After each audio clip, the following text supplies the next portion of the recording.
Hello everybody and welcome to another episode of Next Drift. On this episode, we're going to take a look at how to set up the boating app, the Navionics boating app on your phone. This is a great tool. It's something that I talk about a lot in previous videos. I am on this thing all the time and I highly suggest you download the app and take full advantage of it. This is the best tool that you can use to help you catch fish on a consistent basis. And as you can see, there's so much information on here just without even zooming in. But I'm going to take you through a step-by-step process and how to set the app up, what to look for, and also how to connect with your fishing friends.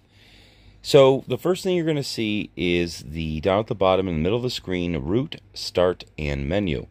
The first thing that I highly suggest you do is to go into menu, and it will spin the app around, so you'll have to look at it in portrait mode. Okay, so you can see up here in the top left corner, that is my name and the name of my boat.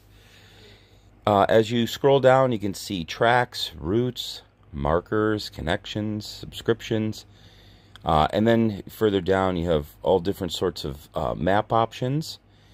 And a little further down here we have map options, weather and tides, paired devices, settings, all that good stuff. The first thing that I recommend you do is to click on your name and just kind of set your profile up. Put your picture on there, your profile picture, so everybody can see who you are and they can recognize you. Further down you can see just some of your personal information and all that good stuff. Once you click out of that, the other thing you want to do is go to map options over here. And I always have sonar chart selected, and I use relief shading. Okay, there's some other different ones. Sometimes I'll touch on the satellite imagery. Sonar imagery is pretty good as well, but usually I use relief shading.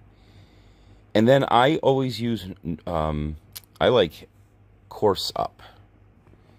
So when I have the orientation, when I have the map sitting there, if I am in my boat using the phone, I like having my course up ahead of me to see where I'm pulling up to on a particular piece of structure. A little underneath that you have map color mode. I switch it to day.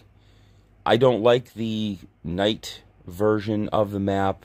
I don't think it's not necessary at all. Just click it on to day. The other thing you want to do is just to make sure that you have the most up-to-date map is to click on update maps, and it looks like there is actually an update. So I'm going to click on that and I'll allow that update to happen on our map. I also, a little further down, sonar chart live, I have that enabled. Water level correction is enabled. Okay. Water level, I don't really mess too much with this. I do like the depth shading though, so I have that set to 15 feet. Because anything 15 feet or less, I'm really hesitant to drive the boat into, only because, Long Island Sound is full of giant boulders that are the size of buildings. And once you start getting into 15 feet of water, it's getting a little precarious. So I keep that there. And I have the sonar chart density set to very high. Community edits, always have to have those on. And the active captain community I also have set. So those are just the basic settings that I have set up here. And I highly recommend that, do some exploring and experimenting on here. Maybe you'll find something that's a little more tailored to your needs, but this is a great base. So some of the other options when you're looking at your map in the landscape mode, over on the left top left corner you can see the search, and you can search for different areas. You can just type those in. Then you have a pin button where you can put a mark anywhere that you want to, and then you can name it. And the next button down where those layers are is, again, where you can change the some of your settings. Okay, that's an important button. Then in the middle you have route, start, and menu. I usually don't use the route too often. I put that right in my GPS if I'm going to be, say, traveling to the tuna grounds off Block Island or the Ranger Wreck. But start I like to use anytime I head out, because then I start building tracks. And let me show you what the tracks look like. Again, we're going to be back into portrait mode. Tracks over here, and it saves, you can see all of these tracks from this year. And you can import them, export them, but let's show you, for instance, we'll show you the charter trip here, sea bass. And up here you can see all of the tracks of where we fished for this particular trip. And it tells you the length of the track. We covered 39.4 miles, 7 hours, 14 minutes. Average speed was 5.4 miles an hour. That takes into consideration the drift speed and also the speed that you're traveling when you're going to different spots.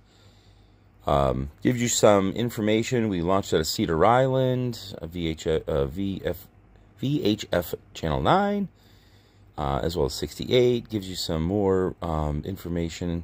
Shows you a big picture of Cedar Island. It's pretty cool, actually. And so there's a lot of useful information on here where you can find gas, all that stuff. So, and you can also share this with your friends, your connections that you make on Navionics. Making connections is also really nice. You can just click on that. You can see I have a bunch of friends on here. I'm actually, my cousin Tyler and I are, he's sharing with me his location, so I can see where he is. Hey, Tyler.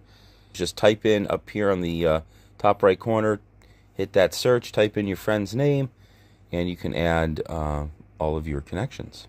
Now you can see here we're looking at Plum Gut between Palm Island and Orient Point. And this is the power of this app. I can zoom in here. I can look at all the little features and depth changes, the topography. It's pretty amazing. And I can also put waypoints in. And the way you put a waypoint in is, for instance, let's say right here, I caught a bunch of fish. All I would do is click right on that spot. I have two options. I can click up where it says depth contour. Okay. I can click that. It will open this up. And I just click on marker. And it will show selected location. You can see over here. And I can change this by clicking the edit button on the right. And just say, lots of stripers. Okay. And then I can select the icon I want. Usually I'll use green for kind of generic fish symbols. I use blue for sea bass, and I use orange for fluke. So we'll just click on regular green, and you can see that waypoint is there. Now I can also click on that again, and I can share that with all of my connections or specific connections. So that's also a nice feature as well. So that's really the basics of setting up your Navionics app, the boating app. If you have any questions, please leave them down in the comments below. And like always, please like, comment, share, and subscribe. Talk to you real soon. Take care, everybody.